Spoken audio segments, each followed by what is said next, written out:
បាទទស្សនិកជនជាទីគោរពនិងជាទីមេត្រីបាទគូនេះគូចុងក្រោយហើយក៏ជាគូឯកដែរបាទរវាងបាទពូថៅដៃពិគិតធឿនធីរ៉ាបាទជាមួយកីឡាករបរទេសគឺកីឡាករអាសាបៃសង់ក៏សូមអានជូននៅប្រវត្តិទ្រង់សង្ខេបកីឡាករទាំងពីរបាទធឿនធីរ៉ាគេស្ថិតនៅក្នុងកីឡាករបង្គោលក្រហមវ័យ26ឆ្នាំកម្ពស់1.75 ទៅ73គីឡូក្រាមមកពីភូមិស្ដៅ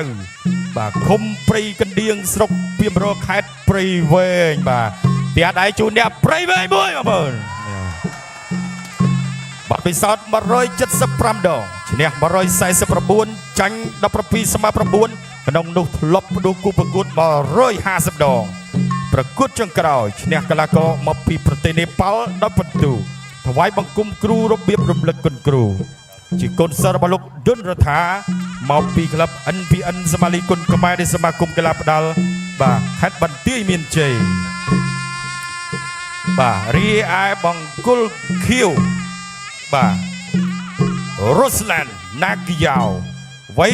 26ឆ្នាំដូចធីរ៉ាដែរកម្ពស់បាទ1.86 ម៉ែត្រឯនោះបាទទម្ងន់73គីឡូក្រាមដូចគ្នាបាត់ពិសោធន៍27ដងឈ្នះ19ចាញ់8មិនដែលស្មើក្នុងនោះលុបដួលគូប្រកួតស្លាប់6ដងបាទអញ្ចឹងថ្ងៃនេះបាទធីរ៉ាប៉ះរបស់ក្លឹមដែរពួកកីឡាករបរទេសនេះគឺក៏មិនធម្មតាដែរបាទលោកគ្រូកម្ពុជានេះកីឡាករទាំងពីរស្ដាប់បទបញ្ជានៃការប្រកួតប្រដាល់គុណខ្មែរពីលោកអញ្ញាកណ្ដាលខឹមសុជាតិ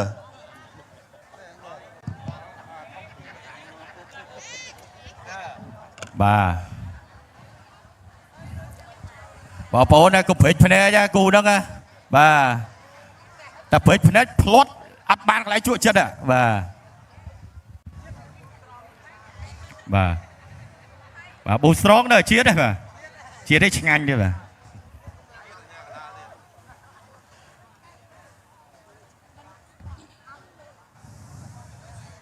ជាក្រុមត្រៀមប្រុងព្រៀបប្រកួត Boostrong King Outdooring គុណខ្មែរគូទី6ដែលជាគូអន្តរជាតិអំបោះឆៅកម្ពុជាអាស៊េបៃសង់ទឹកទី1 round 1ទឹកទី1 round 1បាទសូមសម្លេងគាំទ្រមួយហើយនេះឈានចូលដល់ការប្រកួតទឹកមួយសមាគមកណ្ដាប់ដៃឆ្វេងរបស់ធារាបាទវាយលក្ខណៈរួមបបឆៅបាទទឹកមួយស្ដាំម្ដាយរបស់កីឡាករបាទ Roland បាទ Roland ទាត់ក្រោយរបស់ Roland ធីរាចឡូទឹកមួយបាទធារាស្ដាំមួយរបស់ Rolandចឡូបាទទឹកមួយទៅចាក់ក្រោមជើងទៅរបស់ Roland ធីរាអត់ទាន់ទេបាទមួយបាទអត់ទាន់ប្រកបអីយ៉ាបាទវិវត្តកតុយមួយបាទមិនចំគោលដៅទេកិច្ចផុតពីធីរាចាក់ក្រោមជើងរបស់ធីរាបាទ Roland ព្យាយាមដើរចូលគៀបដែរបាទលុកឆ្វេងម្ដាយមួយចូលធុងស៊ុបអូហូយបាទអត់អីទេសម្រាប់ធីរាអត់ទាន់ឈឺទេប៉ុណ្ណឹងធីរាស្ដាំមកជើងរបស់ Roland ថយឆ្វេងម្ដាយ Roland ធីរាតាមខៅឆ្វេងនេះមិនបដល់នេះឆ្នាំម្ដាយរបស់ធីរានេះម្ដាយនេះជោគគប់ស្គៀមណែនមែនទេអូហូយបាទអូយម្ដាយនេះអត់ដាច់ពុកមាត់ច្រើនបាទឆ្វេងអូយបាទស្ដាំទាត់ឆ្វេងមកជើងផ្ទុះសមុទ្ររបស់ Roland ចាធីរាទាត់ឆ្វេងមកចាន់ចាប់គាត់មកឆ្វេងខារបស់ប្រច័នអូហូយទាញមកក្រោមតែអត់អីទេធីរាញញឹមខ្ជិបបាទថាអត់អីទេបាទប៉ុណ្ណេះបាទមានតែខ្លាំងជាងនឹងទៀតទេបាទ Roland នៅមានទៀតបាទអូយទឹកទី1នៅមន្ទីរចុងក្រោយឆ្វេងម្ដាយបាទលុកពី Roland លុកឆ្វេងសងអាយ៉ាចូលកន្លែងណាអូយបាទបកស 1 2 បាទ3 ចូល 4 5 6 7 8 9 10អូយបាទ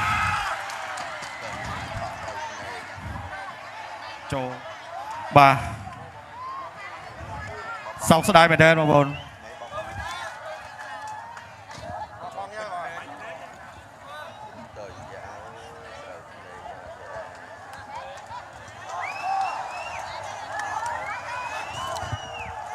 បាទចាំមើលរូបភាពយឺតបាទប្រិយមិត្តចូលកន្លែងណាបាទបាទលឿនមែនត្រែនបាទត្រឹមតែដើមទឹកចាំមើលបាទកន្លែងនេះលុកឆ្វេងបាទអានេះទៅតាមខោឆ្វេងអ៊ូតឆ្វេងមួយចូលបាទចូលភ្នែកបាទបាទនេះតាមខោវេនេះសងឆ្វេងមួយមកបាទចូលភ្នែកខាងស្ដាំបាទមើលកន្លែងនេះម្ដងទៀតនេះនេះមកដៃបាទចូលភ្នែកខាងស្ដាំមែនប្រិមិត្តនេះពេញបាទនេះបាទអូយបាទនេះច្បាស់តែម្ដងប្រិមិត្ត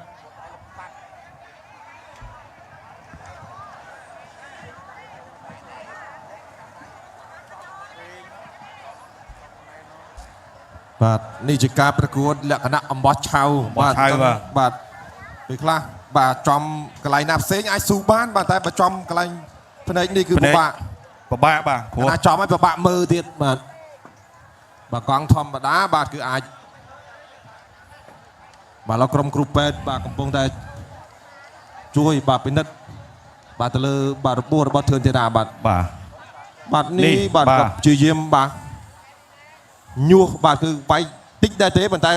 បោះឆៅឲ្យចំកន្លែងសំខាន់ទៀតបាទគឺភ្នែកបាទកន្លែងនេះធីរ៉ាខាវតែថយផុតលុកឲ្យឆ្វេងមកចូលផ្លាប់បាទភ្នែកខាងស្ដាំបាទលុកឆ្វេងដូចគ្នាបាទយើងលុកឆ្វេងក្រោមបាទគេលុកឆ្វេងលើបា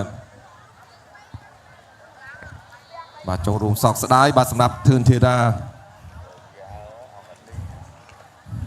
បាទនេះអាចជាលើកទី1សម្រាប់ធឿនធីរ៉ាក្នុងមួយរយៈចុងក្រោយនេះបាទធឿនធីរ៉ាមកមួយរយៈចុងក្រោយនេះទទួលបានជោគជ័យច្រើនបាទមិនថាការប្រកួតបាទអំបោះឆៅការប្រកួតលក្ខណៈ X Men និងការប្រកួតព្រឹត្តិការណ៍ធំបាទគឺគាត់តែងតែទទួលបានជោគជ័យច្រើនបាទប្រិមិត្តទស្សនិកជនជាទីមេត្រីសម្រាប់លទ្ធផលជាផ្លូវការបាទជូនទៅខាងគណៈកម្មការរបស់សហព័ន្ធធ្វើការប្រកាសជូនបងប្អូនបាទសូមអរគុណកីឡាករបង្គោលខៀវរុស្លាន់ណាហ្គីយ៉ាអេលហ្សេបេសងទទួលមកជ័យជំនះដោយវាកីឡាករបង្គោលក្រហមឲ្យបោះបង់ការប្រកួតនៅក្នុងទឹកទី1